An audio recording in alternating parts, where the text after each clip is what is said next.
नमस्ते। तो समझ में आ रहा है ना मेरी क्लास में आपको?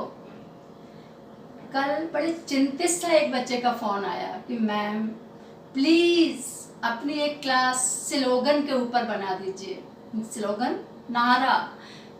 इस साल 10वीं कक्षा में लेखन कौशल में एक स्लोगन या नारा बढ़ गया है और ये बड़ा मुश्किल काम लग रहा है। तो मुश्किल काम तो मेरी क्लास में कुछ होता ही नहीं है, ये आपको पहले अपने मन में बिठाना है, क्योंकि हर चीज़ बड़ी आसान होती है। तो आज हम अपनी क्लास में स्लोगन बनाना सिखाएंगे और स्लोगन पर हम अपनी कलम चलाएंगे। ये भी एक स्लोगन बन गया। अगर आपको बहुत अच्छी तरह सीखना है तो एक मैंने वीडियो बनाया था अभी लॉकडाउन पीरियड में, जो हमने अपनी रचनात्मकता के लिए एक प्लेटफॉर्म ढूंढा और कविताएं कुछ सृजन की थी। उसमें 5-6 साल के बच्चों को कविता लिखने के लिए मम्मियाँ क्या क्या गुर सीखें, इस पर जो वीडियो है वो आपके स्लोगन में बड़ा काम आएगा। इसी के साथ 11 साल से बड़े बच्चों को कविता सीखने के लिए भी एक वीडियो बनाया है। अगर आप उन वीडियो को देखोगे तो आप खेल खेल में कविता बनाना सीख जाओगे। फिलहाल इधर हम स्लोगन बनाना इसलिए सीखेंगे कि आपके 5 नंबर आपकी परीक्षा में इसके लिए निर्धारित किए गए हैं। तो अभी आप कोरोना के माहौल में एक छोटी सी बच्ची ने स्लेट पर लिखा था, तख्ती पर, कि कोरोना कोई रोड पर ना हो। एक स्लोगन बन गया, वो हर जगह घूम जाता है। आप भी बना सकते हैं, कोरोना कोई रोए ना। तो स्लोगन हम किसे कहते हैं? कम शब्दों में तुकांत शब्दों के साथ जब हम अपनी अभिव्यक्ति को एक मनोरंजक सा रूप प्रदान करते हैं, कभी समाज में जागृति पैदा करने के लिए, कभी जोश लाने के लिए, कभी जज्बा पैदा करने के लिए, कभी समाज में व्याप्त बुराइयों को दूर करने के लिए, कभी बच्चों को प्रोत्साहित करने के लिए, इस तरह से किसी भी अच्छे उद्देश्य के लिए हम कुछ शब्दों को चुनते हैं और वो शब्द जब सारे वातावरण में घूमकर हर एक की जुबां पर आ जाते हैं तो वो स्लोगन बन जाते हैं, नारा बन जाते हैं। तो स्लोगन की शर्त क्या है? सबसे पहला तो बहुत ही छोटा सा वाक्य हो। दूसरा, तुकबंदी के लिए, राइमिंग के लिए कुछ शब्दों का संग्रह आपके पास हो। तीसरा, चलते फिरते खेल खेल में आपको कविता सृजन की अच्छी आदत बन गई हो। चौथा, हमें देखना है कि किस विषय पर स्लोगन बनाए। तो स्लोगन आप अगर हम लें, मान लीजिए हमने विषय लिया पानी। जल है तो कल है, बहुत सालों से आप बोलते रहते हैं, देखते रहते हैं। जगह जगह स्लोगन आपको इंदौर में दिखेंगे स्वच्छता के लिए। अब आज हम फिर बनाते हैं, नानी सुनाओ कोई ऐसी कहानी, बूंद बूंद कैसे बचाए हम पानी। अगर आपको 1942 में महात्मा गांधी ने जो मूवमेंट, जो आंदोलन छेड़ा था, अंग्रेजों भारत छोड़ो, कहने के लिए एक छोटा सा वाक्य, लेकिन ये वाक्य में इतना पावर, इतनी शक्ति थी कि एक दिन अंग्रेज भारत छोड़ने के लिए बाध्य हो गए। करो या मरो, एक जज्बा उन्होंने समाज में ऐसा डाला कि आदमी बड़ी से बड़ी नौकरी, बड़ा से बड़ा पद छोड़कर आंदोलन में शामिल होने के लिए तैयार हो गया। सुभाष चंद्र बोस, तुम मुझे खून दो, मैं तुम्हें आज़ादी दूंगा। लाल बहादुर शास्त्री का जय जवान जय किसान। तो बहुत आसान है और फायदे क्या है? आप इससे विज्ञापन बहुत अच्छे बना सकते हैं, इससे आप एडवर्टाइज वाली फील्ड में आ सकते हैं।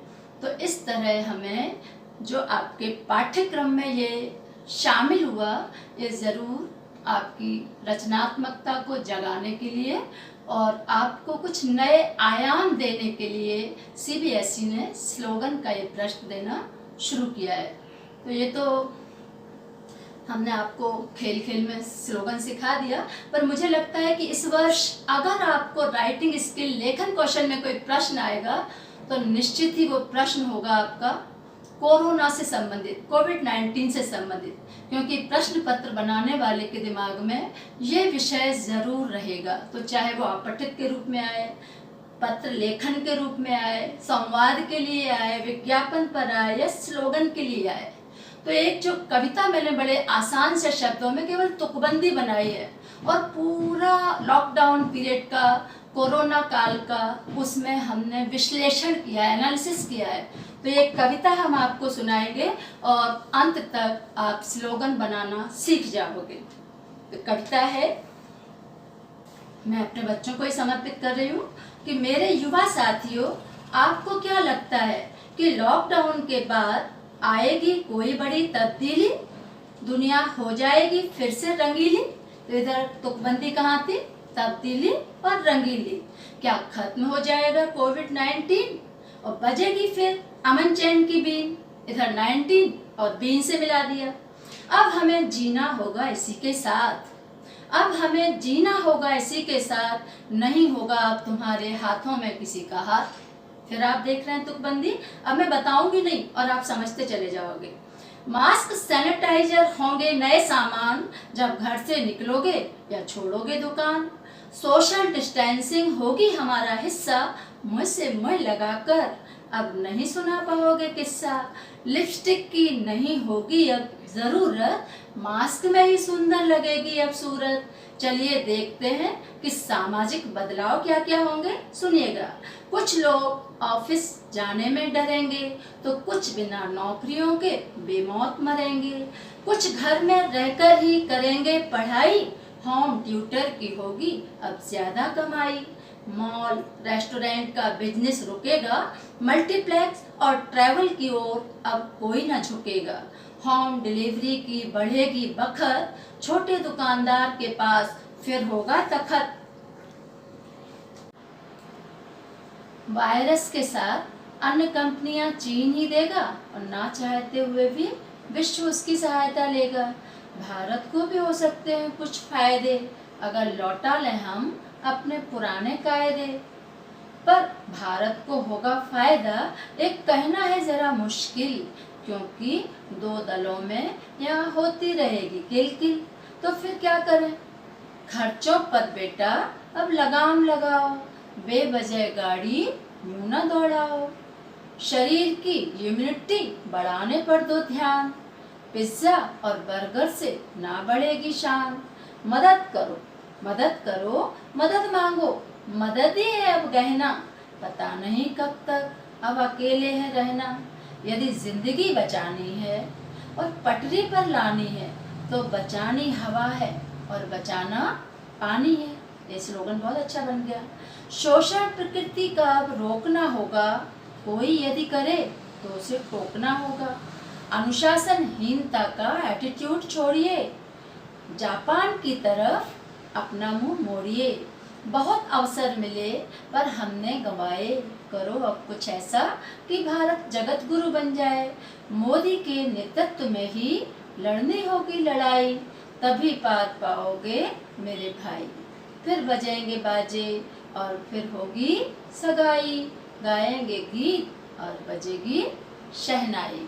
तो ये सारी पूरी कविता, जहाँ इसमें कोविड-19 का विश्लेषण किया गया, जो आपको 100% पूरी गारंटी से मैं बोल सकती हूँ कि ये परीक्षा में हर हाल में आएगा।